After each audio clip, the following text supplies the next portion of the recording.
We've spent decades trying to stop climate change, but here's the harsh truth: it's already here. The real battle now is about who gets to decide how we adapt to this new reality. This isn't just about science and engineering, it's about power, politics, and the very fabric of our society.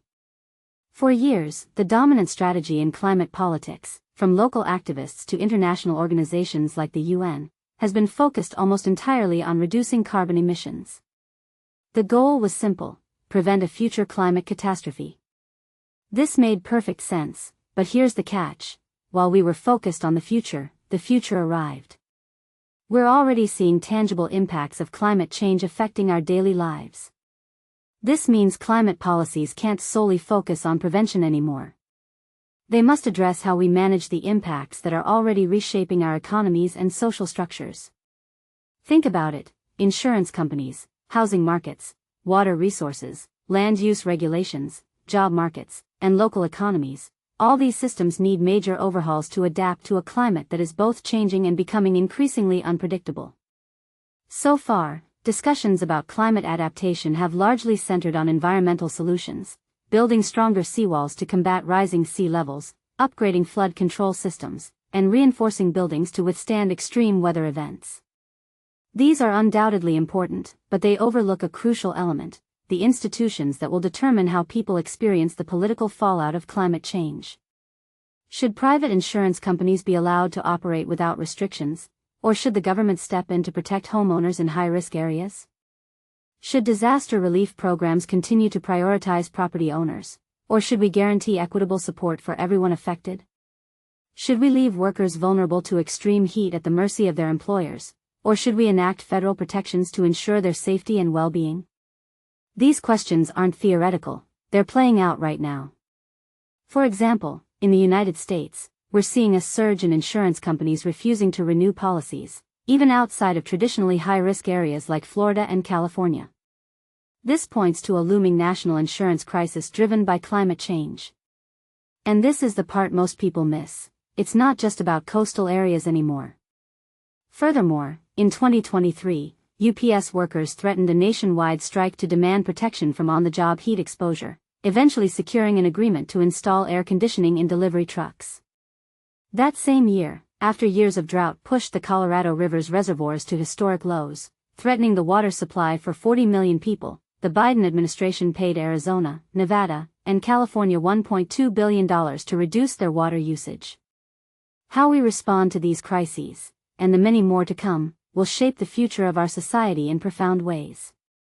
Yet, too often, these issues are treated as technical challenges for experts and engineers, rather than as fundamental political battles.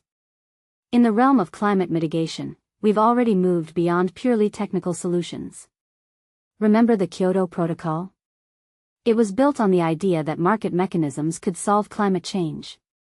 But as emissions continued to rise and those markets proved ineffective, the focus shifted to national-level industrial policy debates, injecting politics into the equation. Now we see debates about everything from the green capitalism of Biden's Inflation Reduction Act to the democratic socialism of the Green New Deal, and even discussions about lithium nationalization in Bolivia and compensation for phasing out coal in Germany. These are fights about values and competing interests, not just about carbon accounting. But here's where it gets controversial. Is green capitalism truly a solution, or does it simply perpetuate existing inequalities under a new guise? However, even as climate change has become more politicized, the focus has remained largely on decarbonization.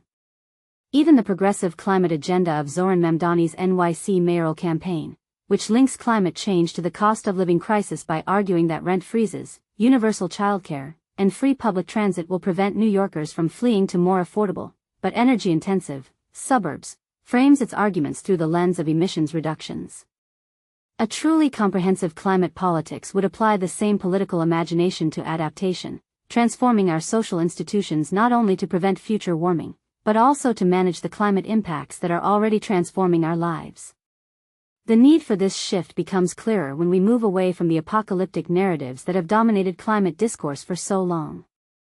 By portraying climate change as an all-powerful force that will completely overwhelm human civilization, we become blind to the reality that, for most people, climate change will manifest as familiar problems made worse, more people priced out of housing markets after disasters, more workers forced to work during heat waves, more local industries decimated after extreme weather events.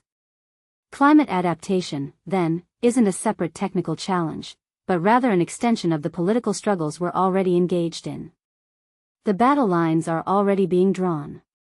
The Council on Foreign Relations, for example, has proposed reforms to the property insurance market to expose homeowners to the full actuarial cost of living in high-risk areas.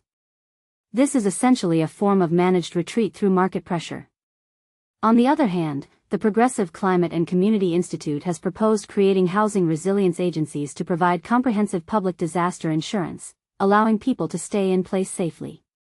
The contrast is stark. And this is the part most people miss. These are fundamentally different visions of how society should function. But these kinds of policy debates are still too rare in the broader climate conversation. This isn't to say that we should abandon mitigation efforts. Reducing carbon emissions is still crucial. But the exclusive focus on preventing climate catastrophe obscures the immediate reality. Climate change is already reshaping our world. The fundamental question is not whether we will reshape our institutions to manage climate impacts, but how, and whose vision will ultimately prevail. What do you think? Should we prioritize individual responsibility and market-based solutions, or should we invest in public resources and collective action to ensure a just and equitable adaptation to climate change? Let us know your thoughts in the comments below.